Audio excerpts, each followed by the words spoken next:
Thank you very much. Is this on? Yeah. Hello, hello. Okay.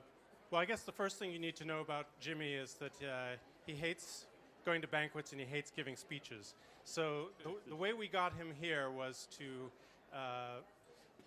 put it in the format of a discussion.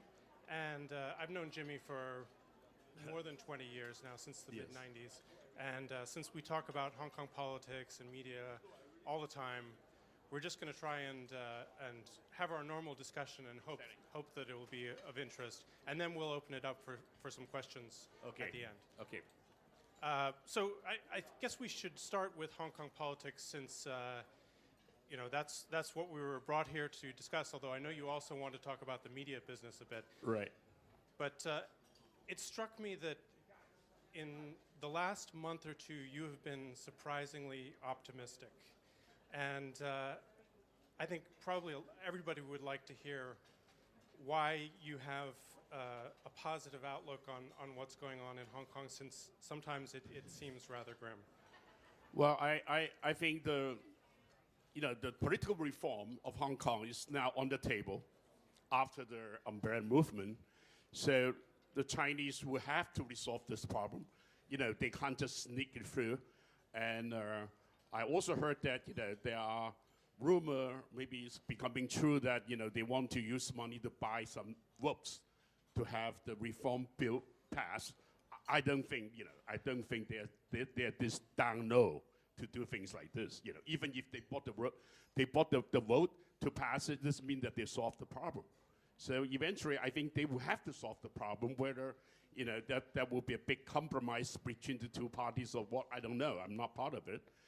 But also, China is having so much tension, internationally and domestically, because now you have Xi Jinping on top of a big country, which is the second biggest country in the world, who has all the power concentrate on him.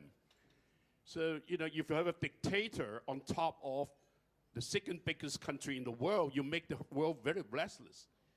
Also, the people inside the country would think that, we have another Mao Zedong.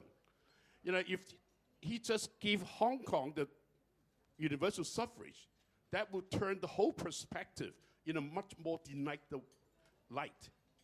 So I think this is just very good politics if he, resolve the problem of Hong Kong's political reform. But all the indications right at the moment seem to be against compromise, right? I mean, calling the Democrats up to Shenzhen, lecturing them in such a manner. Yeah. I mean, the things that have been in the People's Daily, things that have been written by Zhang Xiaoming here, it all suggests that there's actually very little interest in compromise in Beijing. But is that deceiving? I mean, do they project that they will not compromise up until the very moment that they do compromise? I think to call the Democrats to Shenzhen shows to me rather that they don't want the bill to be passed. Why do you want those guys to go to Shenzhen and shout down on them? To tell them that that's for life, all that negativity. If they want to pass the bill, they should control them. They should not just shout down on them. As if they don't want the bill to be passed. So I don't know. I'm still optimistic. I don't think, Hong Kong will be the same if they don't, they won't have some compromise to solve the problems, because going ahead, you have all the young guys fighting for it. How long you can sustain Hong Kong's governability, having this many young men fighting for it. I mean, we're deep into speculation here, sort of Kremlinology, but I mean, do you think that there are different opinions in Beijing, that there's a split on what to do with Hong Kong? I'm sure there's a different opinions, because it looks like there's no compromise. The bill is going to be passed, but the government here, as if they don't think so. They just try to promote it. It's just, the whole thing is just very funny. They're not moving forward. You see that both sides is so stubborn, and yet, the Hong Kong government or Chinese government thinks as if, things will pass. Yeah, and if you look at the polls that were out today, the public opinion seems to be moving against Beijing. I mean, if they were hoping to paint the Democrats as the problem, that that tactic doesn't seem to No, be working. no. And that's why, I think eventually there will be a resolution. They will have to solve the problems. I'm still optimistic. But the conventional wisdom is that once China loses face in a case like this vote, that makes them even less willing to compromise. But you think that it could be resolved even after a no vote? I don't know whether they would postpone the bill to be passed, in the Legislative Council, or even when the bill is rejected, something will come out to save the face of China without, to have a compromise without, really, with also saving the face of China. I think there's something has to be done. Right. I mean, it can't be like this. You're very close to your readers. You have a lot of feedback from them. What do you hear from the Hong Kong people in terms of their optimism or pessimism or what they want? Well, I think they're pessimistic mostly. They don't think they will get anything, but it doesn't mean that they're given up. A lot of people just not giving up. So I think, people are not optimistic doesn't mean that the whole problem is not going to be resolved. Right, because even though they're pessimistic, they want to keep. They want to keep fighting for it. Yeah. So that's the situation now. But what about this trend of localism, which it's a spectrum really, but on the extreme end is quite ugly, but on the sort of more moderate end could be seen as a reaction to what China has been trying to do. How do you read that phenomenon? I think this is a natural instinct of people here against the overwhelming tourists or whatever, China's encroachment or erosion of our value here. I think that's an instinctive reaction to it. But also, I think part of those, the local movement could be very dangerous for the democratic movement. Right. Because, they can label us as independent, an independent movement for Hong Kong. Maybe part of it is engineered by the other part, just to smear us, to get, excuse to clamp down on the Democrats. This is very dangerous. Actually, it's very dangerous. Right. So there's been things written in the People's Daily mentioning that there's an independence movement in Hong Kong. I mean that. Yeah, if that's the if they have legitimacy on this, we are dead. They will clamp down on us. This is very dangerous. So do you think China? Some people in Beijing are now writing off Hong Kong as thinking that, it doesn't really matter that much economically to the country as it did in '97. We can afford to sacrifice the economic aspects of Hong Kong and clamp down politically on it. Well, they can't write off the PR. Hong Kong is so transparent to the world. If the world doesn't write us off, the world will know us, will watch us, will pay attention to us. That will be embarrassment to China. There will always, with something that's we scratch on the face of China. Yeah, it seems like they have created this rift in Hong Kong society, but now don't really seem to know how to deal with it. Well, I think they have handled Hong Kong wrongly for a very long time. How come the Hong Kong is the way it is? If you have, we have been, been taken over by them or turned over to them for 18 years now. They haven't managed Hong Kong in the right way. Otherwise, Hong Kong would not be the way it is. Now, they've tried to demonize you personally in the past, and some elements within Hong Kong have harassed you. There's been actually an assassination plot against you and Martin. All of these things against you personally, but do they ever contact you? Do you ever have communications with people on the mainland? No. But do people try to sort of talk to you on behalf of the mainland? No.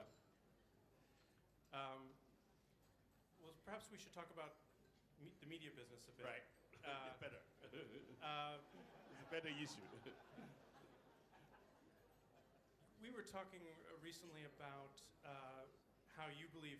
It seems to me that you're more enthusiastic now about the media business than you have been in quite a while. I don't know if that's a false impression, but you're very. It seems like you're very engaged in it. Whereas a year or two ago you were sort of looking at other things. You know, you were discouraged by things in Taiwan, but now it seems like you're very highly engaged in the media, and especially in Hong Kong. Yeah. How is your view of media? I think changed? media is in the inflection time. You know, it's becoming a real big business. Media, you know. In what sense? Because I mean, in a a lot of us sense- here would say it doesn't feel that way. Well, in a sense that because paper definitely is disappearing Right. in the mass media. You know, I don't believe that 20 years later, I'm sitting here, I would still own a newspaper. You know, it's very obvious that the mobile phone is taking over, and which is going to be the biggest media we ever had. Because everybody have the mobile with them from the waking time to the sleeping time, and every other few minutes people just touch it and find contents, information, news, whatever from the mobile. It's so close to each other, and everybody's attached to it so much, and we've spent so much more time now watching our mobile, the media, than we ever watch TV or read newspaper. So it's going to be a very big business, especially mobile, that everybody has it. And it's a big change. It's a very, very big change. Because this change, if you position yourself well, if, as a newspaper person, we can transit to the mobile, definitely we are going into a big new world, which will be very exciting.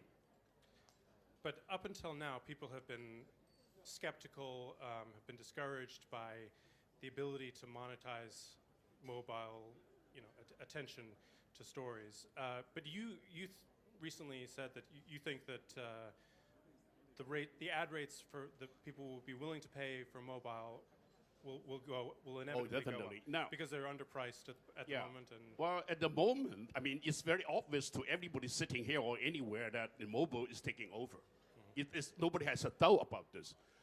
The doubt about this is, whether we still have the mobile world as the way it should be, because we're transitioning from TV, not to say newspaper, to mobile. But the TV and mobile world is a very different world. I just showed to you, the advertisement the video advertisement that we watch on a mobile phone is definitely not a mobile advertisement. right, it's based on the television. Yeah, it's based on television. Imagine that there's no television, never had television. We have video advertisement like what we have now on the mobile. It's one way, it's static. While the mobile is interactive, it's mobile, it's personal. So we are actually receding from the mass media into a personal media. The mobile definitely is a personal media. Also, the distribution is changing. For us now, Apple Daily, 75% of our news distribution is shared. It's shared distribution. Shared content through Shared social contents media. through social media. And also the distribution will be so different. Now we can, now almost we can, with geolocation, we can deliver the advertisement to the neighborhood of the business. Like a small cafe doesn't, cannot advertise in the mass media before. Now they can advertise in a mobile because I have geolocation. The small cafe in some Shui Po can advertise for 500 spots, just around where the shop is, maybe 15 minutes, 10 minutes away, by using geolocation, by using iBeacon or mass networking. So even the distribution is become more personal. You know, you can reach somebody who's 35 years old, male, at a certain time when a sauna place is open. You know, you can almost do that. And also, you can stop the advertisement, which is about cosmetics to a man. You know, you can divide the ad to different gender or different age. You can do that now. So it's, you know, even distribution is becoming more personal. I believe that the expression of mobile will become more personal. The reason why, you know, the mobile ad is so, you know, I don't think the mobile ad has the right expression, to be honest.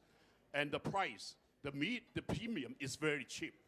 Just because all the advertisement companies are in bed or less interested in the past. Whether their sales department, the creative, you know, the distribution, the structure, the mentality, everything is still the old media, TV or newspaper, mostly TV. So you're waiting for a new generation of ad agencies to come up. Well, I think the small agencies will be the creator. You know, I think the big ones, it's very difficult for the big ones to actually so dated in the old way to really think out of the box or create something new. You know, I think the small boutiques, they will create the new mobile ad, the new mobile expression of ad and creative. So let's talk a little bit about the content side of this, since we've got a lot of content providers here tonight. One thing you said recently that intrigued me was that media companies are basically becoming technology companies. And you used to be famous for running a lot of focus groups in the early days of Apple Daily and Next Magazine. Now you can essentially do what Google does, right? I mean, you can try out two different techniques in different areas of Hong Kong, or run experiments with your content provision, your ad, as well as your ad distribution. You know, basically, the content has to be right, but the way you provide it and the sort of the coding and everything, you're becoming much more a technology company, right? Well, I explained just now, because the distribution, you know, is very technologically intensified. You know, like, you know, the IBIN and the mass networking, the geolocation, and a lot more is coming along, you know. So to target certain people. And also the expression of the mobile is mostly video. For those event which has missing images, you got to recreate it in animation, which is technology. So yes, I think the media is turning to a semi-high-tech business. You know, it's not like the newspaper or even TV. We rely on all the technology of the others to operate our business. I just think the media business, the expression of it, the distribution of it, the production of it will become very technology intensive. And a media business eventually will become a semi-high-tech business, which I think will be very good for the media business, because you can attract a lot of good people, you know, a lot of elite to join the business. We have not been able to hire very high caliber people just because everybody consider the newspaper a sunset industry. But now with the mobile, we're beginning to hire people, a very dynamic, you know, very intelligent, very good quality people willing to work in the mobile because they see in the mobile the future. Meanwhile, you're incentivizing the public to become sort of your freelance reporters. I mean, and I understand this was a little bit controversial with your reporters in the beginning, until they saw how successful it was and how it freed them to do more reporting. But explain a little bit of how that works with the videos. We never imagined our news distribution is 75% share. It will be more maybe in the future.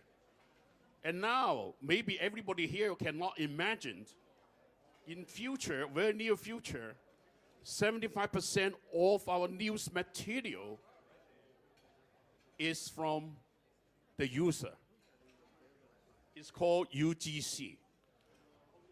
Because anybody happen to see an event happen, they can just video it and send it to us. We would just package it, You don't edit it, refine it, and send it and distribute it. So you don't put it up raw. You add context to it. Yeah. Yeah. We because you can't expect everybody to be a journalist.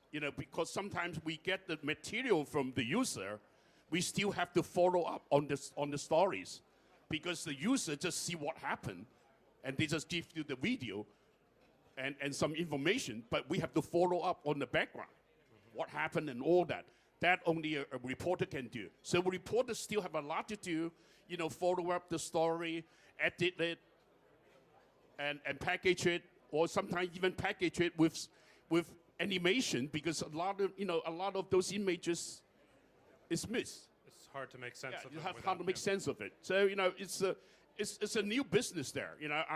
And another thing is, because the mobile news is so short, you cannot have the analyticals. You cannot analyze it. But the comments of the user is a very good analytics, and they become part of the news. We sometimes change our news from the morning to the afternoon to the evening just because we have eyewitnesses, people adding the comments. So we just, the news is just like a living news that it's changing all the time. You can contact those people. Or they can give us comments, Right. From the comment we contact those people, Right. or from the comments we just integrate the comment into the news, or maybe the comment is a text, we change the text into animation. Okay. Well, I think I'd like to open it up for questions, either on Hong Kong politics or on the media business. If anybody has any questions, otherwise we'll just keep talking. But see somebody there. The lights are very bright, so you might have to wave frantically.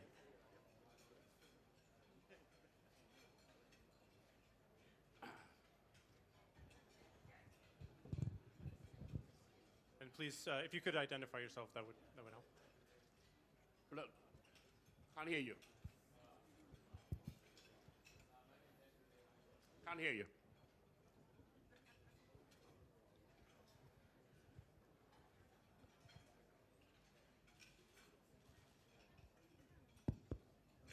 Okay.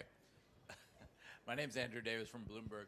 You talked a lot about how the media business is evolving and mobile is going to take over in terms of distribution and how dynamic the whole delivery of news is going to be.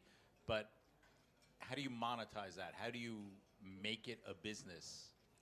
Advertisement. But really?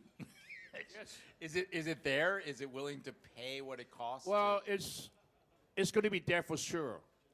A mobile ad is a lot better, more valuable to a TV ad because of two reasons.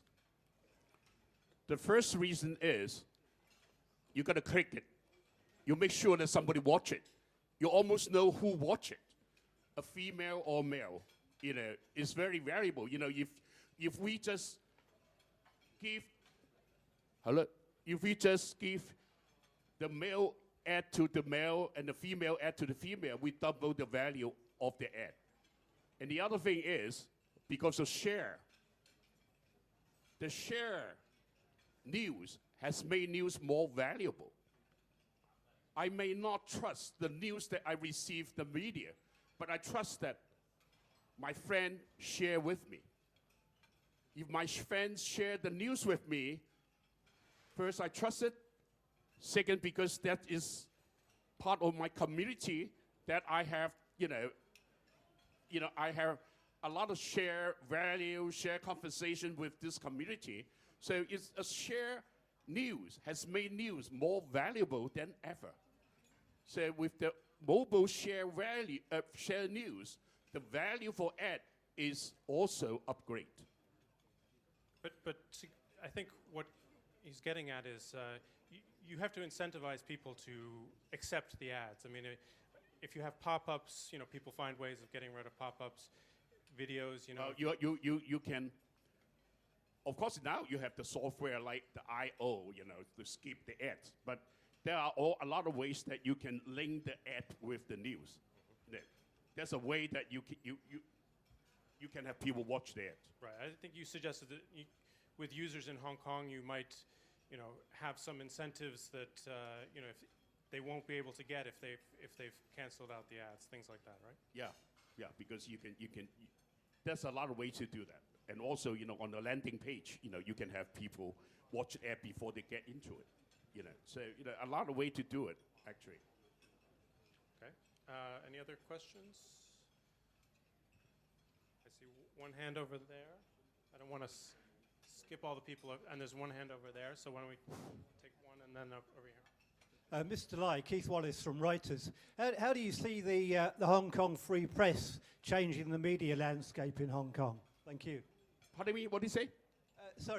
How do you see the Hong Kong free press changing the media landscape in Hong Kong? Well, the change has been going on for a long time.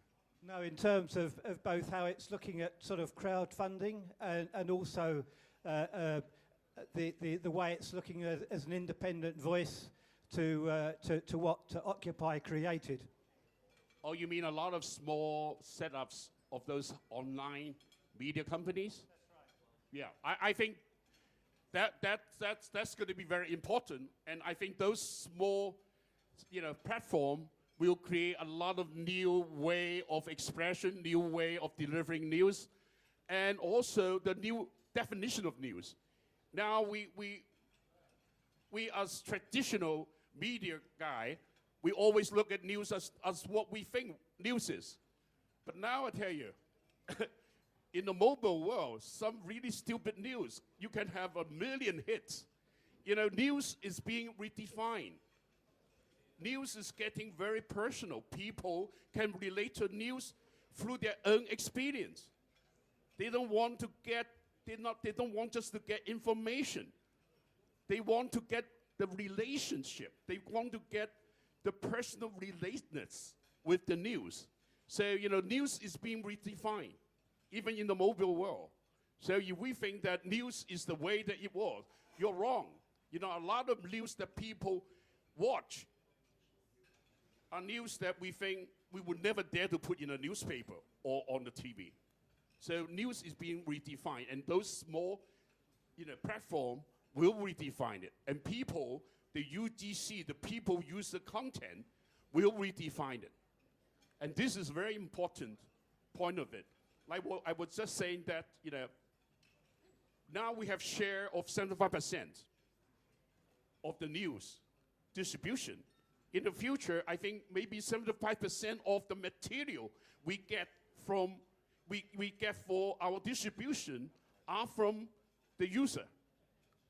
The user will supply us 75% of the material.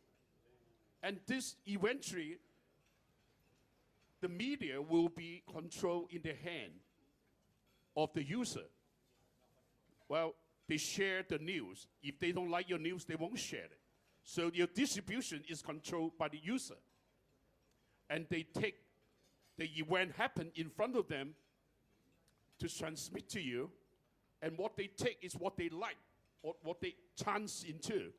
And this also means that the news material will be controlled by the user.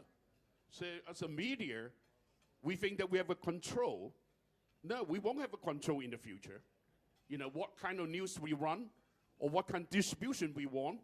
So for people to think that media in the future will be able to influence people or brainwash them is ridiculous. We will lose all this influence. I mean, there are positive aspects to that, but there are also frightening aspects to that, right? I mean, to some that may sound like a race to the bottom of lowest common denominator content. Is there any hope for high-level, more analytical and intelligent commentary, or I'm sure there will be a very small minority. I think where where those very intelligent, highbrow thing will still have papers. I think the magazine will go on as magazine in paper. The newspaper will go on as newspaper in paper. But those are very small minorities. Those are very small, highbrow publications. The mass will be mobile, will be video. With very little text. All right, there's a question over here. So a lady with her hand up over there.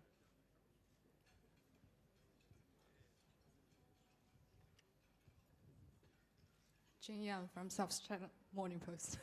How do you strike the balance between sensationalism, which definitely translates into more advertising revenue, and responsible, ethical journalism? Thanks. Well, I think this is, if in a mobile world that a lot of material supplied by the user, your question doesn't exist anymore. We can only use the material that people give us.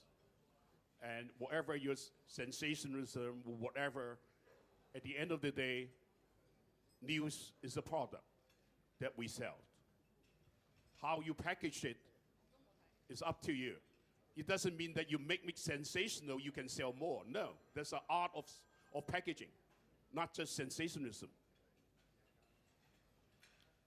I mean, your reputation for having correct information will also influence your position in the market, right? I mean, if you're known for putting things out that turn out to be not true, that will destroy your Oh yeah, credibility. definitely. Because that's why there's one area in the UGC that you have to make sure what you get is true. Okay. Yeah. How do you guys do that? Luckily, normally if there's an incident that you receive news from the user, you have received more than one. Okay, especially big ones. Small one, whether it's true or not, it really doesn't matter, because this doesn't mean anything. We just don't disseminate it. But big ones. If it's Bus Uncle and it's staged, it's not a big deal. No, Right. no, because you have all normally from different angle of user contents. Okay. Yeah.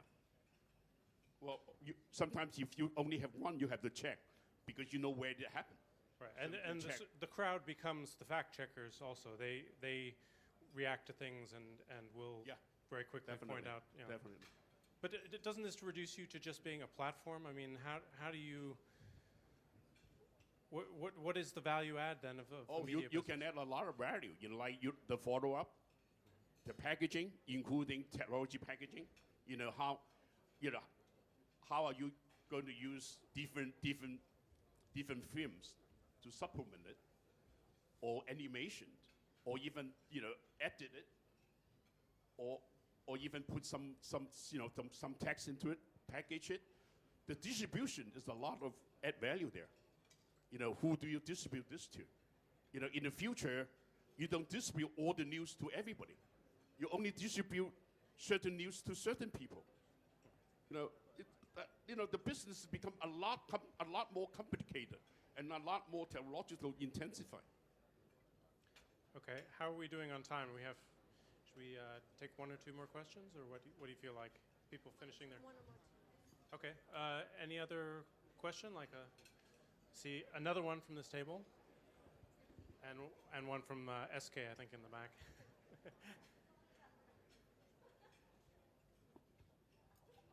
Hello, Mr. Lai. Yes. Do you see yourself as a journalist or a businessman? I'm a businessman. And Can you expand on that, please? I'm a businessman in the news business.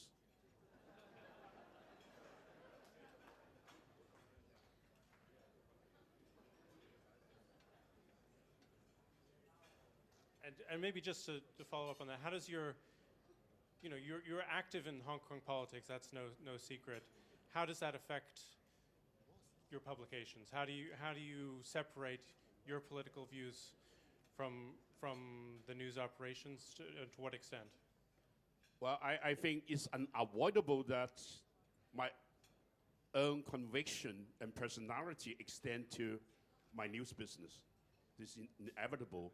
And that's why when after the umbrella movement, in which I went to very much up front, to the front, and I'm afraid I was, going too far and leading my media to the margin. And that's why I resigned. I don't want to lead my media to the margin. We cannot be the margin. If we only have people who share the same conviction and faith as us, we are preaching to the convert. So the media has to have the voice of the people, not the voice of Jimmy Lai, and that's why I resigned. Okay. So just to clarify, you resigned as chairman. Now you are a non-executive director, I have and no you're position you're there. still the major shareholder in. I'm still the major shareholder. I resigned as the publisher and the chairman. Okay, our last question, I think, from. So I'm Mike Forsyth from New York Times. So you said, Jimmy, that 20 years from now, you don't think the newspaper, the paper edition, will exist. But what about Next Media itself in Hong Kong? With the erosion of media freedoms, however slow they may be, is there going to be room in 20 years for Next Media in Hong Kong? Where do you see For newspaper? it going? For you, for Next Media, for an organization that pokes at the establishment, at the central government in Beijing. In 20 years' time, is there going to be the political space in Hong Kong to be able to have an organization like Next Media? Maybe we don't need Next Media. In 20 years' time, China will have changed. Well, I don't know what 20's time. I don't know what 2 years later. But I just tell you, if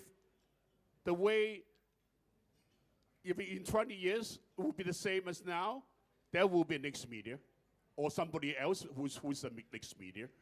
There will be young people moving to an umbrella movement. There will be people fighting for it. As long as there are people fighting for it, there will be media rally behind it.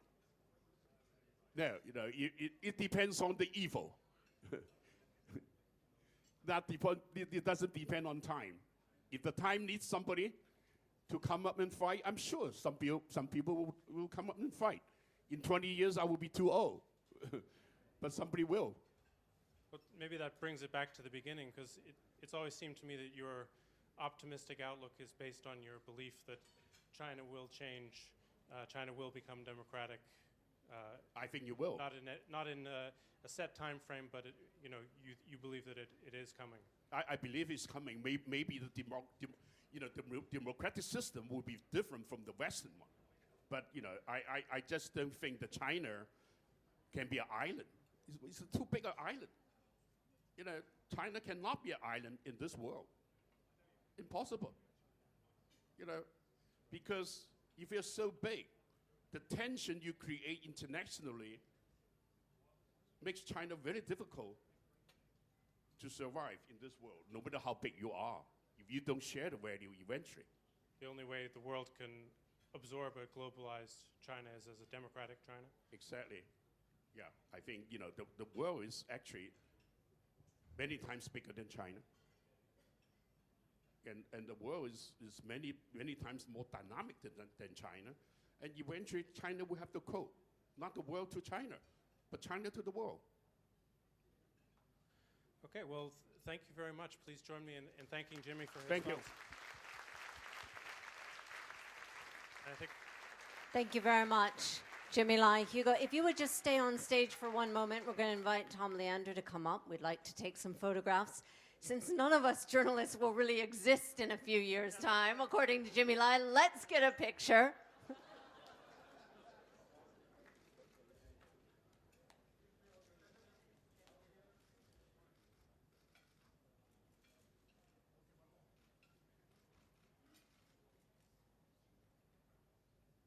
Thank you very much for joining us. We have a plaque for you. More like a crystal.